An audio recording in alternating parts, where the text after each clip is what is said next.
Pagkatapos sabihin ni Blackwater owner Dioseldo C na open for trade na itong si Christian David at si Cedric Fairfield, marami ngayon na nagtatanong kung ito bang kanilang bagong coach na si Pat Aquino ay baka palitan na rin o si Bakin na. Kahit nakauupo pa lang nitong si Aquino, tandaan natin yung Phoenix Fuel Masters, pinalitan kaagad si Willie Wilson pagkatapos ng isang conference dahil hindi ito nakaabot sa playoffs. So ngayon, itong pag-alis dito kay Fairfield at kay David, obviously ang laking bagay niya sa Blackwater dahil sila yung tinatawag na franchise players dito. So kung tatanggalin yan, isa na tong senyalis ng matinding revamp ang mangyayari doon sa lineup. Ang tanong ngayon, kasama kaya itong si Aquino doon sa mga personnel na po pwedeng palitan ng Blackwater? Sa totoo lang, kahit ano ay posibleng mangyari dito sa Blackwater.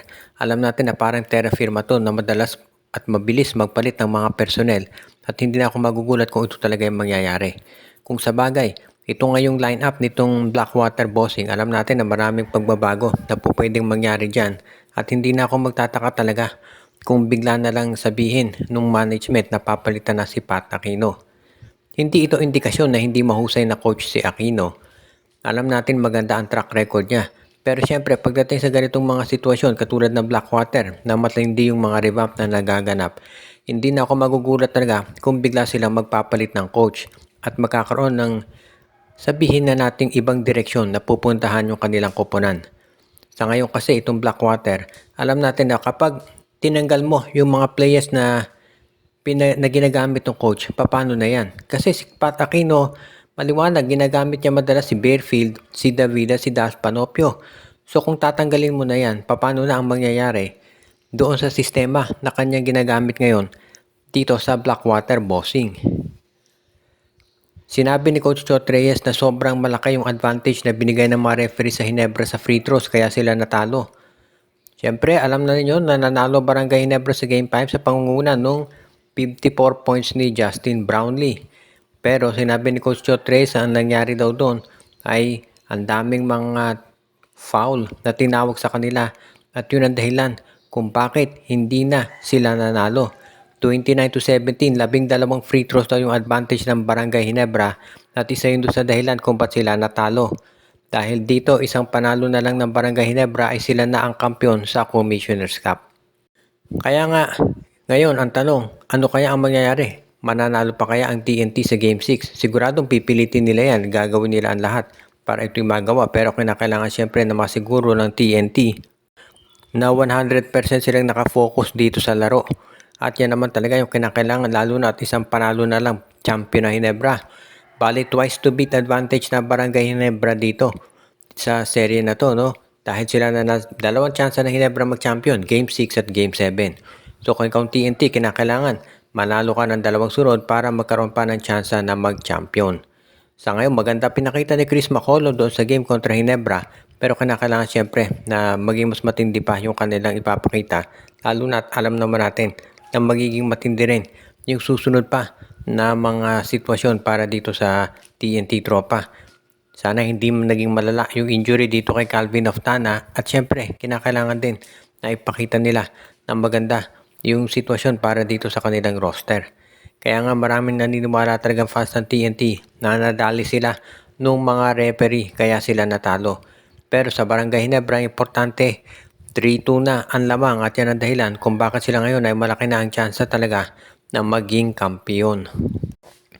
Ang San Miguel Beermen ay hindi pa tapos dito sa kanilang ginagawang pagbalasa sa kanilang lineup. Ang balita ngayon, baka daw i-move na ng San Miguel Beer itong si JM Calma at si Royce Mantua dito sa Titan Ultra kapalit ni Cade Flores at ng isang first round draft pick. Mukhang gusto ng San Miguel Beer na makakuha ng iba pang big man na magagamit at itong si Flores ay pwede raw doon sa gustong setup ni Coach Leo Austria. Nakikita ni Coach Leo na maganda ang magiging resulta kung si Flores ang kanilang kunin dahil ito isang agile big man na pwedeng mag-power forward kung kinakailangan. Kaya nga sa tingin ko magiging okay to para sa San Miguel lalo na at naghahanap sila ng mga iba pang player na pwedeng magamit. At syempre alam naman natin na seryoso itong San Miguel na sa kagustuhan nila na mag-champion dito sa Governor's Cup. Hindi madali yung naging sitwasyon dito sa San Miguel sa Commissioner's Cup lalo na at late na nila nakuha si Benny Boatwright. Kaya nga naaga silang natalo dito sa Rain or Shine Elasto Painters.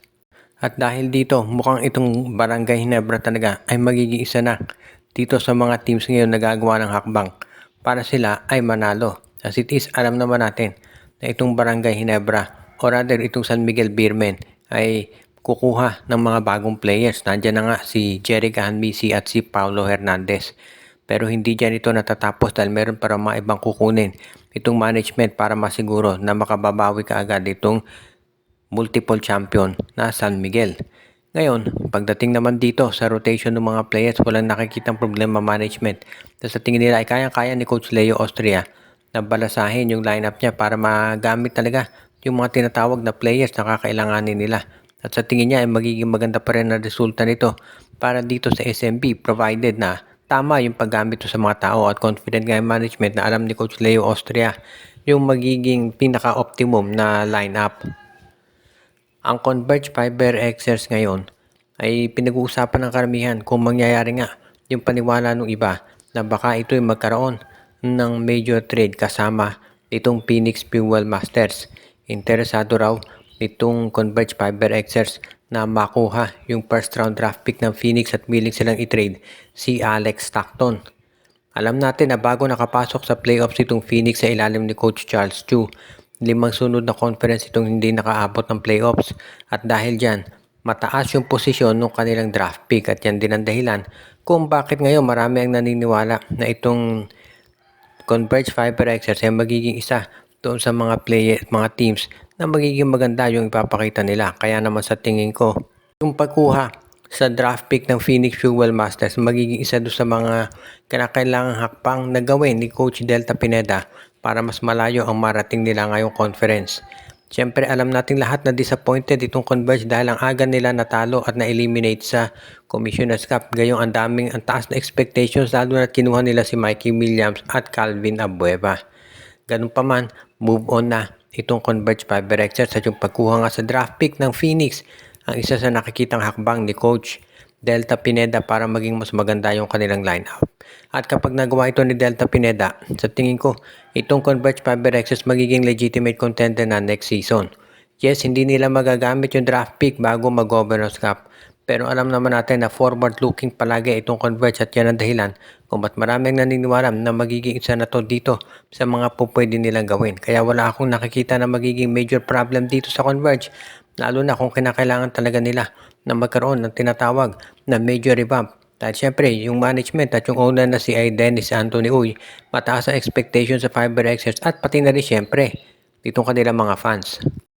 Binabati natin yung ating mga taga-subaybay na sila Jonel Alagon, si Anthony Alon, si Michael D, si Dexter Domer, si Edwin Carmona Jr., si Ireneo Salangsang, si Joshua Giray Espejo at Rosales family, si Monde Guzman, si Katsakino Dukusin, si Malyari Mascareñas, si RG Bueno, at ang iba pa.